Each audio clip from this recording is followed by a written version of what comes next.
اعوذ بالله من الشیطان الرجیم. بسم الله الرحمن الرحیم. انا لله و انا الیه راجعون. شهادت هموطنان و فرزندان صدیقی سرزمین را خدمت خانواده محترمشان و ملت شهید پرور افغانستان تبریک و تسلیت عرض میکنم.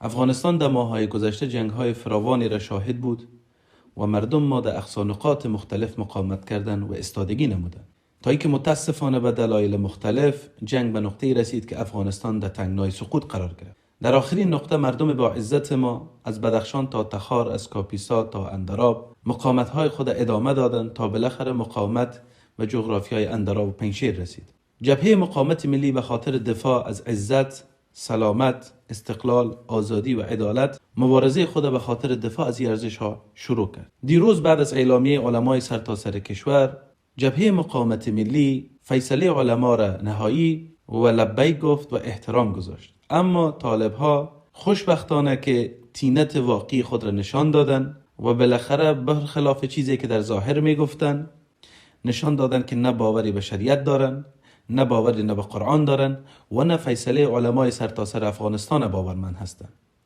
و بعد از فیصله علما اونا حملات گسترده خود برخلاف فیصله بالای ملت و مردم ما شروع کردند که باعث کشته شدن تعداد زیادی از هموطنای ما از جمله بخشی از خانواده ما شدند.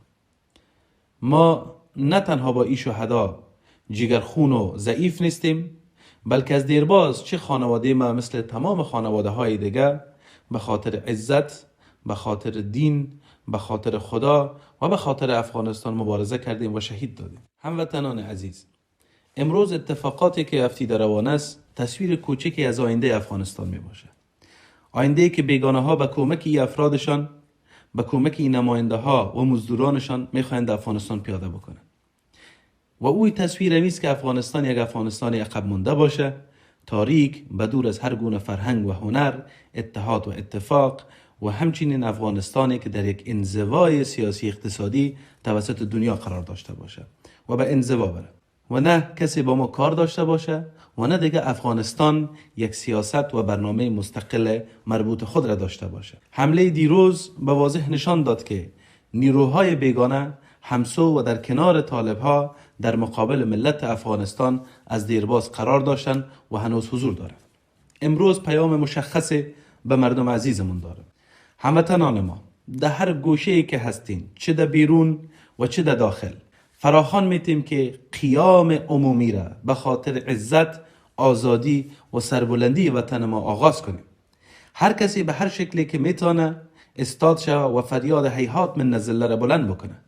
ما در کنار هم میهنان و هموطنان خود به چه شکل کسایی که مقاومتگر هستند و تا امروز و امی لحظه‌ای که صحبت میکنم در در جغرافیای هندوکش، پنجشیر و اندراب هنوز حضور دارند و هنوز مقاومت دارند. و چه مثل خواهران با عزت ما که در هرات و کابل صدای فریاد دادخواهی خود بلند کردند و چه مثل هموطنان ما که در بیرون با تظاهرات صدای بر حق مردم ما در بیرون شدند. ما با شماستیم و از شما تشکری میکنیم و در کنارتان استاد میشیم. و خواهش ما است که هر برادر و خواهر ما در هر گوشه ای وطن که هست به هر شکلی که میتونه به خاطر نجات وطن از او تصویری که پیشتر گفته شد به پا خیزه، استاد شوه، قیام بکنه و مقاومت بکنه. کسانی که به شکل مبارزه مسلحانه میتونن ما در کنارشان حضور داریم. کسانی که تظاهرات میکنن ما صدایشان میشیم و در کنارشان هستیم و از اونها حمایت میکنیم و به خاطر نجات وطن تا آخرین لحظه در کنارشان حضور میداشتیم. صحبت دومم با جامعه جهانی است که متاسفانه با ایجاد فرصت غلط و طالبها، ایجاد دادن فرصت سیاسی باعث شد که اونا هم جرأت سیاسی پیدا بکنن و هم به دنیا این قسم نشان بدن که تغییر کردن، در حالی که طالب به هیچ عنوان تغییر نکرده، بلکه ظالمتر، قسی القلبتر، افراطیتر و متعصبتر از دیروز امروز قدم گذاشته و مشاهدی است. لذا امروز مردم افغانستان قضاوت دنیا و همسایگانش سیل است که کی به عنوان دوست واقعی در کنار مردم افغانستان و در مقابل این گروه های مزدور حضور پیدا میکنه و قضاوت تاریخ و مردم افغانستان انجام خواهد شد و خواهند دید که دوست واقعی مردم افغانستان چه کشورهای خواهد بود. روی صحبت دیگر ما با او عده از افرادی است که در کنار طالبا قرار گرفتن به نیت ای که در مقابل تجاوز جهاد میکنن. امیدوار هستم امروز با ظلم ها و با جنایت هایی که طالب کاملا مخالف شریعت اسلام، مخالف فیصله علما و مخالف روحیه ملی و روحیه اسلامی انجام دادن، امیدوار هستم که اونا از خواب غفلت بیدار شده و بفهمن که خود را، خانواده خود را و آینده خود را و آخرت خود را به تباهی میکشن. شمایی که شاید با نیت خیر خیسته بودین، امروز وقت جبران اشتباهاتتان رسیده. شمایی که از بدخشان تا تخار، شمایی که از هلمند تا قندار حضور دارین، وقت جبران اشتباهاتتان امروز است. در کنار مردم ملتتان قرار بگیرین، از خداوند عفو بطلبین که دست به خون بیگناه دراز کردین و هنوز خداوند به شما فرصت ایره داده تا اشتباهاتتان جبران نموده و دنیا و آخرتتان آباد بسازین.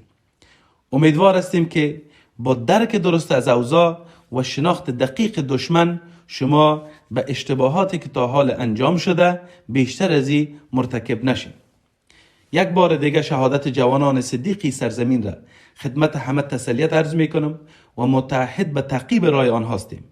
جبهه مقاومت ملی به زودی سخنگوی جدید خود اعلان نموده و بار دیگه اعلان میکنه که شهادت افتخار ماست و به هیچ عنوان شهید دادن و همچنین فشارهای بالای جغرافیا آوردن از روحیه ما نمیکاهه، بلکه در کنار ملت و مردم خود تا آخرین نقطه و تا آخرین لحظه جبهه مقاومت تا آزادی افغانستان و پیروزی مردم افغانستان ادامه خواهد داد و ما باورمند هستیم که ان شاء الله به توفیق پروردگار و همت مردم ما پیروزی حتمی است و در مقابل اراده یک ملت هیچ قدرت و نیروی استاد شده نمیتاره.